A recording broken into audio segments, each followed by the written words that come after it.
अस्सलाम वालेकुम मेरी प्यारी बहनों, कैसी हैं आप सब लोग। उम्मीद है कि आप सब खैर खैरियत से होंगे। तो जी हम भी यहाँ पर खैर खैरियत से थे और आज हम शुरू कर रहे थे अपना व्लॉग। थर्ड रोज़े से तीसरा रोज़ा था, तो तीसरे रोज़े की तीसरी सेरी हम लोग कर रहे थे। यहीं से हम अपना व्लॉग भी स्टार्ट कर रहे हैं और आज का फुल डे बिज़ी होने वाला है। और आज का व्लॉग मैं आपके लिए बजट फ्रेंडली इफ़्तार लेके आई हूँ। तो कम पैसों में भी, कम बजट में भी आप एक बहुत अच्छा इफ़्तार कर सकते हैं। तो इसके मैं कुछ टिप्स लेके आई हूँ आपके साथ, कुछ तरीके लेके आई हूँ, आपको सिखाने वाली हूँ कि किस तरह आप कम बजट में, जैसे आप मिडिल क्लास के हैं मेरे तरह, तो आप कम पैसों में भी अपना इफ़्तार बहुत ही अच्छा कर सकते हैं। तो यहाँ हम दूध लिए थे, साथ ही सिवैयाँ ली थी। हस्बैंड जी सिवैयाँ लेके आए थे आज। तो बन खाया था ना हमने ब्रेड वगैरह, तो उनका पेट थोड़ा सा ख़राब हो गया था। बोल रहे थे आज तो हम फ़ीनी ही खाएंगे। तो आपके वहाँ इसे क्या बोलते हैं, आपके वहाँ मिलती है या नहीं, मुझे कमेंट में ज़रूर बताइएगा। और आपको पसंद है या नहीं ये भी मुझे ज़रूर बताइएगा। तो ज़्यादातर हम दूध ही लेते हैं, दूध और चाय बस यही लेते हैं। शुरू का रोज़ा था ना फर्स्ट, तब हमने रोटी खाई थी, लेकिन बाद में ना दूसरे तीसरे रोज़े से पता नहीं कैसा जी हो जाता है, पता ही खाया ही नहीं जाता। तो रमज़ान खाने पीने के साथ इबादत का भी है। तो मेरी प्यारी बहनों, जब हो सके ना, जैसे आप खाना भी पका रही हैं, क्योंकि देखिए औरत के लिए तो सारे काम ज़रूरी होते हैं। उसको अपनी फैमिली का भी ख्याल रखना पड़ता है, अपने बच्चों का भी, स्पेशली रमज़ान में, क्योंकि घर के हर एक मेंबर की, हर बच्चे की, हस्बैंड की ख्वाहिश होती हैं, अलग अलग चॉइस होती है कि ये करना हमारे लिए, वो करना। तो उन सब के लिए खाना भी बनाना पड़ता है, इफ्तार भी बनाना पड़ता है। तो इन सब के साथ आप अपनी इबादतों को छोड़िएगा मत। देखिए इबादत आपकी आखिरत तक काम आएगी, तो इबादत भी साथ में करते रहिएगा। और देखिए चने हैं ना, जो मैंने नाइट में ही भिगो दिए थे, मतलब सोई सहरी में ही भिगो दिए थे। और मैंने फिर इनको सुबह में ज़ोहर पढ़ा के मैंने अपना कुरान पढ़ा, ज़ोहर पढ़ी। उसके बाद मैं लग गई थी कुकिंग में। तो मैंने चने के अंदर डाली थी हल्दी, नमक और पानी डाल के मैंने इसको अच्छे से बॉईल होने के लिए रख दिया था। और फिर ना मैंने इसमें 4-5 ना सीटियाँ ना लगा ली थी। तो सबसे पहले यही मेरा टिप्स है आपके लिए कि आप जब चने लाएँ, आधा किलो 1 किलो जितने भी आप लेके आ रहे हैं ना, तो मेरे पास तो आधा किलो चने थे, जो मेरा मंथली ग्रोसरी आई थी। तो मैंने उसमें हाफ़ केजी ये वाइट वाला जो चना होता है, काबुली चना, ये मंगा लिया था। तो मैंने सारा एक साथ ही भिगो दिया था। देखिए अगर आप एक साथ भिगोएंगे ना, तो आपकी टाइम की सेविंग होएगी।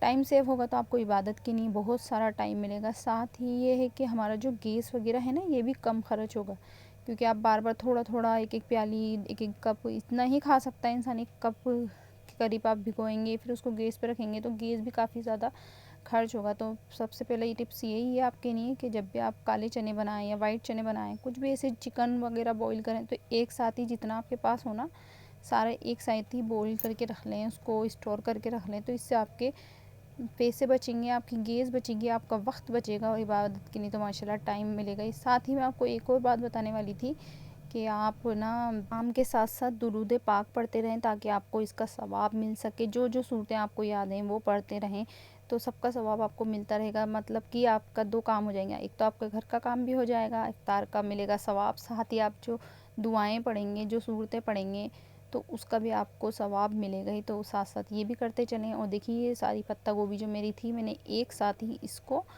कद्दूकस करके रख दी थी, ताकि टाइम मेरा काफ़ी ज़्यादा सेव हो जाए। और है ना, फ्रीज़र में इसको फ्रीज़ करके रख दें, थैली में वगैरह में, जो भी आपके, अगर आपके पास ज़िपर वाला जो आजकल थैलियाँ चल रही हैं, आपने देखे होंगे वो लोग भी यूट्यूब पे, बट मेरे पास थी नहीं वो ज़िप लॉक वाली थैलियाँ। तो मैंने फिर इस तरह की थैली में करके फ्रीज़र में जमा दिया था।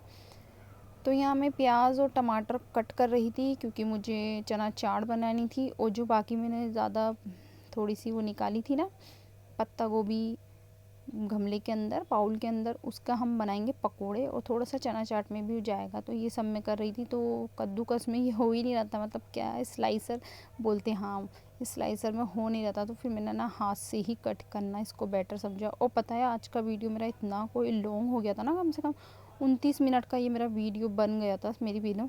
फिर मैंने इसको एडिट किया, फास्ट किया, तो तब जाके ये छोटा हुआ, 13 मिनट का, सॉरी 12 मिनट का बना है। तो मैं बोलते बोलते काफ़ी ज़्यादा घबरा जाती हूँ, पता नहीं क्यों, मेरे को काफ़ी टाइम हो गया है यूट्यूब पे, फिर भी है ना, बोलते वक्त मैं घबरा जाती हूँ। तो मुझे ज़रूर बताइएगा। साथ ही अभी रमज़ान है ना, तो एक साथ इतना बोला भी नहीं जाता। तो देखिए हमारे सारे चने हो गए थे अच्छे से बॉईल हो गए थे। मैंने इनको आपको दिखाया भी था, प्रेस करके अच्छे से दब गए थे। तो मैंने फिर सारे चने निकाल लिए और मेरे पास कोई ज़िपर लॉक बैग नहीं था, मैंने आपको बताया था। तो मैंने सारे डब्बे में भर दिए। पहले इनको ठंडा करा मैं इसमें डब्बे में भर ही रही थी, तो मैंने चेक करा ये तो काफ़ी ज़्यादा गर्म हो रहा है। तो मैंने कहा पहले इसको है ना ठंडा कर लेते हैं, वरना ये सड़ जाएंगे, मतलब इनमें अजीब सी स्मेल आने लग जाएगी, खट्टे पड़ जाएंगे इससे। फिर मैंने उसको पूरा ठंडा किया, पानी भी देखिए इसका ठंडा हो गया था। तो मैंने इसको डब्बे में भरा। जो मुझे चना चाट में लगने वाले थे चने, वो मैंने अलग निकाले, ये देखिए बाउल के अंदर निकाल ली थे मैंने, और बाकी के इसमें डाल के, और बचा जो पानी था ना सारा आपको है ना इसी में डाल देना है। तो जी अब मैं बनाने वाली थी खाने के लिए दाल। तो दाल मूंग की बनाने वाली थी। हस्बैंड जी ने बोला था आज दाल बना लो, पेट में बहुत ज़्यादा ही गड़बड़ है। अच्छा, रमज़ानों में आप सब लोग किस किस के साथ ऐसा होता है कि पेट गड़बड़ा जाता है? हमारे साथ भी हो जाता है, ऐसा खाने में आ जाता है, ऊपर नीचे हो जाता है, और पानी कम पीने में आता है, तो ये भी एक कारण है इसका। और कई बार ऐसा भी होता है कि हम लोग खाना खा के ईशा बाद खाना खाते हैं ना, तो देर में सोते हैं, तो जल्दी सोते हैं, तो खाना हज़म नहीं होता। ईशा पढ़ के खाना खाया, वहीं सो गए, तो फिर इस वजह से भी खाना हज़म नहीं होता। यहाँ मैंने मूंग की दाल चढ़ा दी थी। ओनली इसमें मैंने डाला था लहसुन अदरक का पेस्ट, आधी प्याज और हल्दी और नमक। इसके अलावा मैंने कुछ भी नहीं डाला था। अब मैं पहली बार इस टाइप से बना रही थी, इस स्टाइल से। तो अगर आपने भी इस तरह से नहीं बनाई है ना, एक बार बना के देखना, मेरे कहने से बना के देखना, इतनी कोई यम्मी बनेगी ना दाल। तो मैंने फिर भंगार के लिए तेल और प्याज और टमाटर इसके अंदर डाल दिए थे। अब हम इसके अंदर मसाला डालेंगे। हम इसमें डालेंगे मिर्ची, हल्दी, नमक हमने देखी दाल में भी डाला था, तो थोड़ा ध्यान ही रख के डालना इसके अंदर नमक। और मैंने इसमें थोड़ा सा डाल दिया था ज़ीरा पाउडर, मतलब ज़ीरा पाउडर और गरम मसाला। भंगार करने के बाद ऊपर से मैंने इसमें डाल दिया था। फिर मैंने हरा धनिया भी डाला था, जो मेरे हस्बैंड जी लाए थे, तो वो शायद मैं वीडियो में नहीं दिखा पाई, क्योंकि वो मैंने इफ्तार के बाद डाला था हरा धनिया। तो जी मैं आपको बता रही थी कि आप बजट में रह के भी अपनी इफ्तारी को बहुत अच्छा बना सकते हैं। तो देखिए जो करम कल्ला एक आया था, मैंने कितना सारा उसको स्लाइसर में करके रख दिया फ्रीज़ में, बाकी का थोड़ा सा मैंने ले लिया। अब इसमें आपको क्या करना है, थोड़ा सा ही बेसन डालना है, थोड़ी सी हल्दी डालनी है, मिर्च डालनी है, ज़ीरा पाउडर डालना है, गरम मसाला डालना है, अमचूर डालना है और चाट मसाला डालना है। ये डाल के आपको इसका पेस्ट बना लेना। सौंफ डालनी है और अजवाइन, ताकि आपका खाना अच्छे से हज़म हो सके। तो इसका बना के घोल और थोड़ी देर के लिए हमें रख देना है। तो इससे क्या होगा कि जो बेसन होगा ना वो फूल जाएगा। तो देखा आपने मैंने कितने कम पैसों में कितनी अच्छी अच्छी चीज़ें बना ली इफ्तार के लिए। मतलब कि हमारे पकोड़े भी तैयार हो गए, हमारी चना चाट भी बन चुकी है, और साथ में एक और दाल बना रही थी।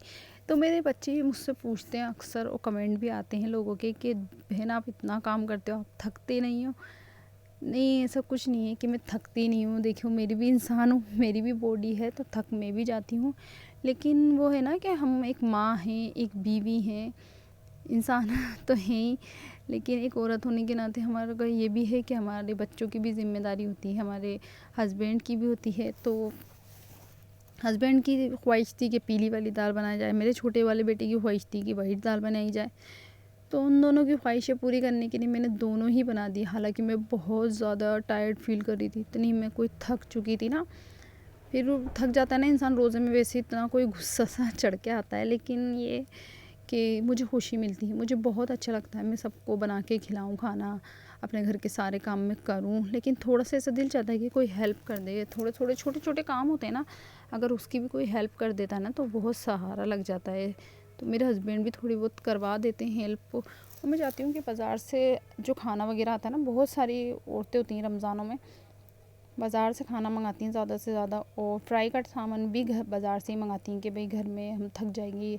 लेकिन जो अपने हाथ से बनाने का मज़ा है ना, जो खुशी है, जो अपने फील आता है ना, अपन खुद अपने बच्चों को कुछ खिलाएं, उसकी बात ही अलग होती है। दूसरी बात, हमारा बजट है ना, वो भी ना बैलेंस में रहता है। अब देखिए हम मिडिल क्लास वाइफ, माँ, औरत, जो भी आप कह लें, वो है। अगर हम बाज़ार से खाना बार बार मंगाएंगे तो हमारा बजट तो ख़राब होएगा ही, बिगड़ेगा ही। तो हमें तो अपना घर चलाना है पूरे महीने, तो बस सोच के चलना पड़ता है। और देखिए मेरी जो कमाई है ना, मेरे शौहर की, वो महीने से नहीं आती। मेरे हस्बैंड रोज़ 500 रुपये कमा के लाते हैं, सिर्फ, सच बता रही हूँ मैं आपको, सिर्फ 500 रुपये रोज़ कमा के लाते हैं। उसमें मुझे पूरा घर चलाना पड़ता है, और मेरे हाथ में कुछ देते भी नहीं है, वो खुद ही लेके आते हैं, रोज़ कमाते, रोज़ लेके आते हैं। तो हम लोग हैं रोज़ कमा के रोज़ खाने वाले। और ये जो मेरा बेटा पैसे लेके आता है, उसमें हम ग्रोसरी डलवा लेते हैं। तो ग्रोसरी के अलावा भी काफ़ी सारी चीज़ें होती हैं, जो हमें ज़रूरत पड़ती हैं डेली, जैसे कि नाश्ता हुआ, सब्ज़ी हुई और गोश्त वगैरह और नल, बिजली, सब कुछ ही है। और आपको बताइए मैं रेंट के मकान में रहती हूँ, तो रेंट तो बेटा दे देता है अल्हम्दुलिल्लाह। तो यहाँ मैं बनाने लगी थी चना चाट। तो मैंने थोड़े से चने निकाले थे। मैं बहुत बहुत सारी तैयारी नहीं बनाती, मैं सोचती हूँ कि मैं 2-3 चीज़ें बना लूँ थोड़ी थोड़ी सी, और वाकई में ये सही भी रहता है क्योंकि वो उसी टाइम ख़त्म हो जाती है। अगर हम बहुत सारा बनाएं और वो पड़ा रहे ना, उससे अच्छा है कि थोड़ा थोड़ा बनाओ अलग अलग तरह का, जब बच्चे भी खाएं और बचने का रहे भी नहीं, क्योंकि रमज़ानों में वैसे ही फ्रीज़ इतना कोई भरा रहता है, इसके अलावा बच जाए तो फिर और परेशानी होती है। तो जी सबसे पहले हमने डाल लिए थे चने, उसमें हमने डाला था टमाटर, पत्ता गोभी, प्याज, और उसमें मैंने डाली थी हरी चटनी, इमली की चटनी, हरी चटनी, इमली चटनी का वीडियो मेरे चैनल पे है। साथ में चाट मसाला डाला था, ज़ीरा पाउडर डाला था, नमक और मिर्ची ये मैंने डाल लिया था और मिक्स कर लिया था। और इधर देखिए मेरा बेटा बना रहा है शरबत। तो ये जो शरबत है ना, हम शिकंजी बना के उसमें रूह अफ़ज़ा डाल देते, बड़ा ही एनर्जी ड्रिंक लगता है। ये ना मेरा बेटा बनाता है बड़ा वाला, और ये उसकी ही ज़िम्मेदारी है, वो आज से नहीं 2-3 सालों से बना रहा है वही बनाता है शरबत, उसको मैंने ड्यूटी दे रखी है। अच्छा है हम एक आध ड्यूटी बच्चे को दे देना, तो हमारा वैसे टाइम इतना सेव हो जाता है और बच्चे भी कुछ सीख जाते हैं, तो बच्चों को भी खुशी होती है। तो ये चने चाट में भी नींबू डाला था, मम्मी थोड़ा सा इसमें भी डाल दो, मैंने डाल दो। तो देखिए हमारा दस्तरखान लग चुका था, और देखिए इसमें फ्रूट्स भी थे, इधर फ़ातिमा थी, और देखिए पपीता, अंगूर, ये सब, और जो मैंने घर में बनाई थी, वो जो चटनियाँ मैंने घर में बनाई थी, वो पकोड़े, केले, ये सब रख गया था। माशाल्लाह से दस्तरखान बहुत अच्छा लगा था। अल्लाह ताला सब के दस्तरखान को ऐसे ही भर भर के रखे, अल्लाह ताला सबकी रोज़ी रोटी में बरकत दे, सबको खुश रखे, सबकी जायज़ तमन्नाएं पूरी करें, सबकी औलादों को नेक बनाए, अल्लाह सब के दर्जात बुलंद फरमाए, सबको जन्नत फ़िरदौस में आला मकाम अता फरमाए, सबके महल बनाए, घर बनाए, आमीन सुम्मा आमीन।